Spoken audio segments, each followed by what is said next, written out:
OnePlus has really been making waves with the OnePlus 12 and 12R. I argue, though, that they peaked at the OnePlus 7 series. So I'm here to take a look at the OnePlus 7T and see how it holds up 5 years later. I'm Iggy the Tech Guy, and let's find out.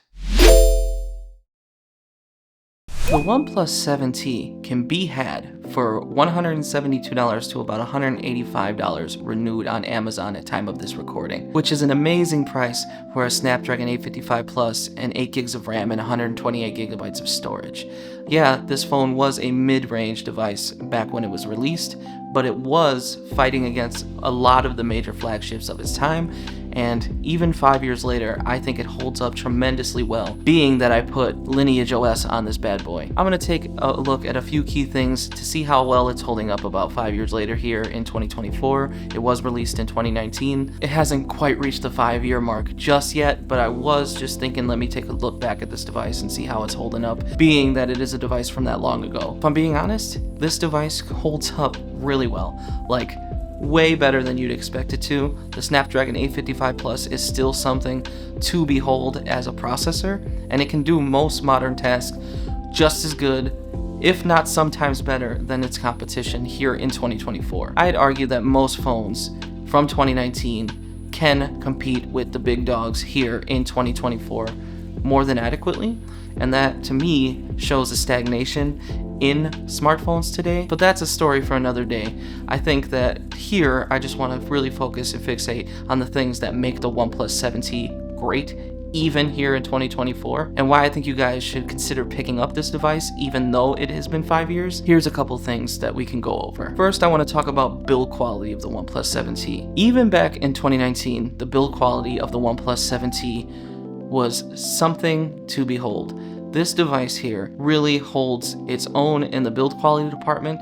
You've got yourself a 6.5-inch display, which again is amazingly beautiful. It's only 1080p, but it's also OLED. So 1080p plus OLED is still amazing. Most phones today even come out of the box at 1080p. So 1080p on a display from 2019 is still amazing, and it still holds up really well. Yes, there's a little bit of discoloration at extreme angles, but who's looking at their smartphone from extreme angles today? Pretty much nobody, I imagine. You're probably pretty much looking at it straight on, so that's not much of a concern in my opinion. I did want to touch on the fact that this display is 90 Hz. Yes, most devices are 120 Hz, but if you look at Apple's iPhone 15, they're only at 60 Hz. So even going here to 2024 from 2023, we still have devices running at 60 Hz. So you do get a 90 Hz display, which holds up really well here in 2024, and it's really fast and speedy, and you don't really notice any drop frames or anything like that. The 90 Hz is super fluid, and it was really fluid back then, and it was one of the few devices even in its price category that were doing it back in 2019. The 7 series was the first major push in that department. It's really cool to see that it still holds up here even in 2024 in that part, because you're not going to feel like you're getting a device from 2019. Just like the Galaxy S10 series only has 60 Hz displays, this has a display that's holding up from back then being one of the fastest to now, yes, not being 120 Hz, but 90 Hz is still nothing to scoff at. This device holds up so good in that department, and just in its build quality, it's got glass and metal.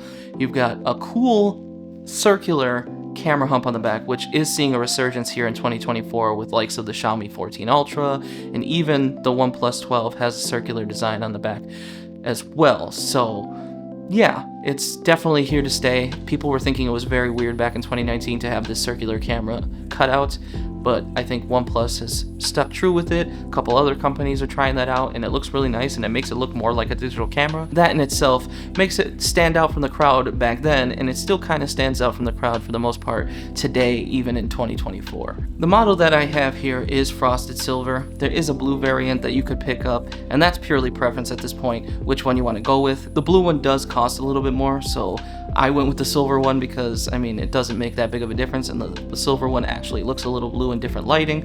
As you'll see in the video, you can kind of tell that it has a little bit of a blue sheen to it. It's not as punchy as the actual blue device is, but at the end of the day, this one works perfectly fine. It still has the same build materials. It looks just as good in my opinion, and most people are going to put a case on it anyway, so the color doesn't really matter that much, and you can save about $10 purchasing that one versus purchasing the blue one. The only thing that makes it look a little bit dated here in 2024 is that teardrop notch in the display. So if there was anything you were to look at and say, okay, this is maybe from 5 years ago, is gonna be that teardrop notch for the cutout in the front facing camera.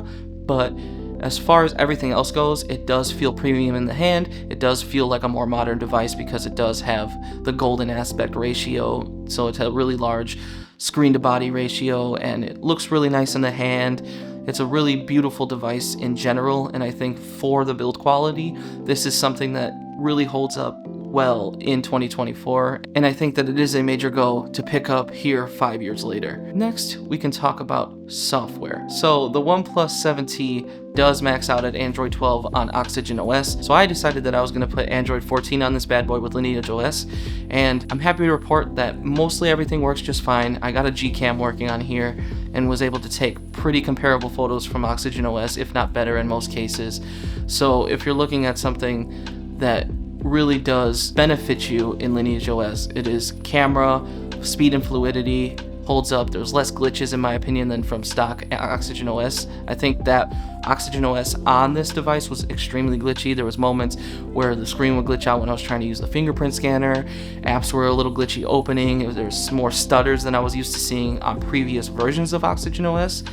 And it was really starting to show its age in that, so I did decide to just update it all the way to Android 14, which is amazing to see on a device this old that they're still supported, it's still being pushed through, and it's still showing that it can be held up more than adequately here in 2024 with software and go against the likes of the Pixel and other devices like that. The software isn't without its glitches on Lineage OS, especially this version. There is an issue where for some reason when you use the fingerprint scanner, it does bring on full brightness, and then you do have to change that as you're in the OS. So I've just taken the liberty of just putting it all the way up anyway, so that when you're using it, yeah, it's on high brightness mode a lot. I have yet to see a fix for that. I'm gonna have to look into maybe downgrading to Android 13 to see if that fixes the issue, or if I have to move to another ROM. Pixel Experience did stop support, unfortunately, for all of its devices, so that's unfortunate. I did want to move to the Pixel Experience ROM.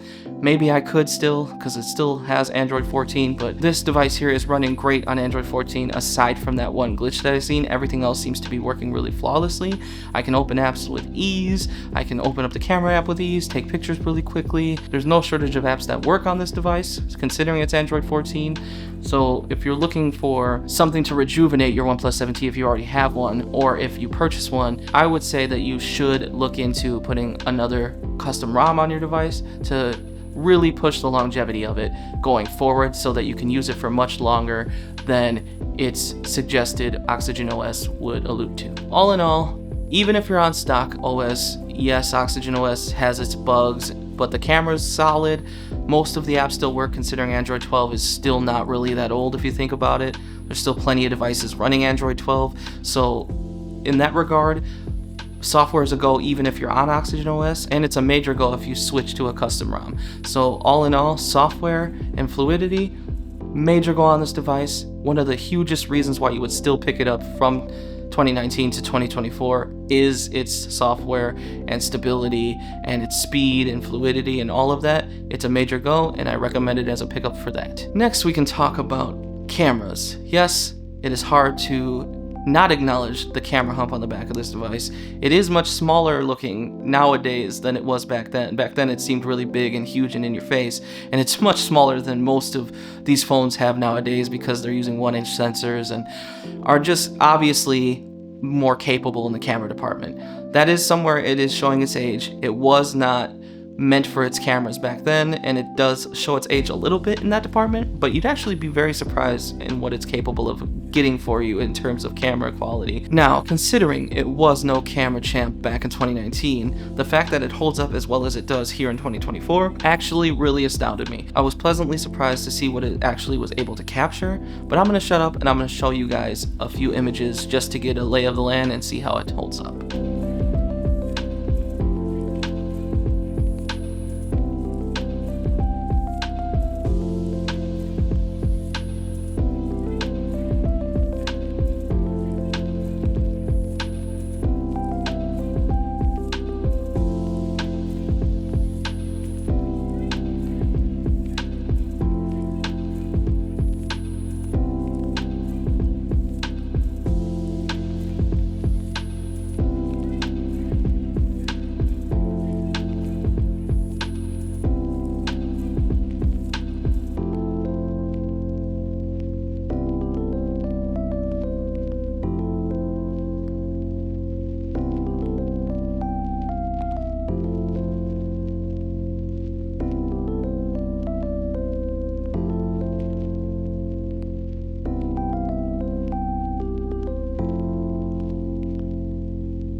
So yeah, like I said, the cameras are really good, surprisingly here. Yes, they're not grade A. I would say they're probably about a C, maybe even B minus here in 2024, to be honest. If we're being honest, most people are going to be posting to social media. This will definitely take the photos that you need it to, especially if you give it a lot of light. There is a night mode that can see in the dark pretty well, so that's impressive to me that it still even has that. Even on a stock Oxygen OS, you could still take some pretty solid photos. It really showed that it could fight the big dogs even here in 2024 and shoot out some really decent images. So yeah, the camera here from 2019 to 2024 is a major go as well. Next, we're going to talk about battery life and charging. So yes, with this device, it isn't the best battery life in the world, and with Android 14 you do lose the fast charging, so that is something to note. If you want to keep it on stock Oxygen OS, you do get the 30-watt fast charging, which isn't as fast as most devices are nowadays, but it does get you from 0 to 100% in about 40 to 50 minutes. When it's on stock Oxygen OS, it does take about an hour and 4 minutes to charge using Lineage OS, so bear that in mind. That obviously that's a caveat of going custom ROMs, is you do not get the fast charging just like on Oxygen OS, which is a little annoying, but it's okay because I mean there's a lot of Samsung devices that charge just as fast and take about the same amount of time, so you're not really missing out on much if you've never used a device that has that fast charging, and chances are if you're in the market for something like this, you probably haven't. This is definitely a step up in most budget devices or mid-range categories for charging and all that stuff, so you're not going to have any problems in that regard. Obviously, if you're stepping down and trying to downgrade, you would notice it, but most people will not. The huge part is that it does last you pretty much all day if you need it to, which, okay, from 5 years ago, since you're getting it renewed, it's definitely going to hold up really well in the battery life department, and it's very inexpensive, so it can last you for quite a few years at this point, especially if you're putting Lineage OS on it. I think it's a better trade-off to have longevity software support-wise than it is to have that faster charging. It still charges rather fast even on Lineage OS. Like I said, it's a little bit slower, but it's not anything that you're going to be mad about because it can charge rather fast. So in the battery and charging department, whether you stick to Oxygen OS or you go with Lineage OS, you're still going to have a really amazing experience, especially with a battery life that is full. If you have a used one, your mileage may vary, and that's obviously okay. If you save a little bit of money, you just have to expect that with something that's 5 years old at this point. There is some battery degradation, so that is something to keep in your mind. If you purchase this used, I recommend going that renewed route because it's so inexpensive at this point. So just keep that in your thoughts, that yes, it is really a go in the battery and charging department, whether you go with Oxygen OS or Lineage OS, but if you buy it used, your mileage may vary. Either way, it's a go. Next, we're going to talk about gaming on the OnePlus 7T. No surprise here, the Snapdragon 855 Plus holds up really well in the gaming department. You can play any and all games if you wanted to. You could play Fortnite, you could play all the major games like Call of Duty, Genshin Impact. All of those things run really well on this device, and that is something that's really impressed me and shows the stagnation with other devices. Is obviously day-to-day works perfectly fine, but even gaming holds up. So most of people's needs from 2019 to 2024 haven't really increased so much that you're gonna miss all of those things. And again, when you're shopping at this price point, chances are you haven't really experienced the top end of anything in 2024 in the first place, but you're gonna notice that this thing holds up way better than you would think it would, judging by its age. So that is something I just want people to consider, is that even though it's from 2019, this is still a viable option for most people who are balling on a budget, I would say. Is you want to pick something up really cheap and under $200, and you don't really have a lot of money to spare, but you want something that's going to last you, and you want something that's going to give you really awesome speeds, the OnePlus 7T is your man. I'm going to tell you right here, the OnePlus 7T holds up more than you would think 5 years later, especially with its speed and fluidity in gaming. You can game your heart out if you wanted to with this device. Yes, the battery's going to drain quickly, but that's okay because, again, that's where we're seeing those little slight upgrades over time, is charging speed and battery optimization with these chips, and the Snapdragon 855 Plus does just fine in that department. And I think that you'll get a good amount of time gaming in here. It doesn't get super hot. I think it holds its frame rate really well. And when it comes to gaming, this device holds up really well, and I think this device is a major go in the gaming department. All in all, the OnePlus 7T holds up so good in 2024 in my opinion. Yeah, It's 5 years old. That's half a decade. That seems like a lot of years in smartphone years. And yes, there is an argument to be had about, like I said in the gaming section, that battery life and optimization is really great in these recent chips. But you do not need that much power here in your slab smartphone. This phone shows that in flying colors, that you can do any and everything you throw at this phone, from regular day-to-day tasks to all the way up to gaming and really hard pushing this device. It holds up and does it all very well. Yes, the cameras aren't as good, but I argue again, if you're in this price tier, you weren't really looking for the greatest camera in the world. And that's okay. It still takes respectable photos. It still games. It still goes on your TikToks. It still goes on your Facebook and on your Instagrams and everything. It does any and everything that you need to do it. It's still one of the greatest pocket computers I've had the pleasure of using, and I could easily switch back to the OnePlus 7T and use it as my daily driver if I really needed to and I wanted to sell my nicer device. I could do that. I could see myself still using this device even here going into 2025 and possibly even 2026 if I'm being honest. This device shows me that we have stagnated, but that's okay because we still have devices like this floating around renewed on Amazon and on eBay. Like I said, if you are balling on a budget, you don't have a lot of money, but you want to pick up a device that feels fast, does any and everything that you ask of it, and does it all at under $200, this device is worth a consideration for your hard-earned cash going in here into 2024 and even beyond, in my opinion. So that's it for the video, guys. If you have any thoughts, go ahead and leave it in the comment section below. I would love to hear your thoughts on what you think about the OnePlus 7T, or if there's any other device recommendations around that price point that you guys would recommend. You can put that down below, and I'm interested in hearing your input. Personally, I want to just see what the community thinks. Am I wrong? Tell me why I'm wrong if this device is not worth it here in 2024, especially for its pricing. Give me a different recommendation. Tell me what you think is more worth your hard-earned cash here at this cheap of a price point in the comment section below. If you really like this video, go ahead and hit the like button. If you dislike this video, hit the dislike button. If you really like this video, go ahead and hit the subscribe button and the notification bell to get more content from me. And as always, I'm Mega the Tech Guy, and I am out. Peace.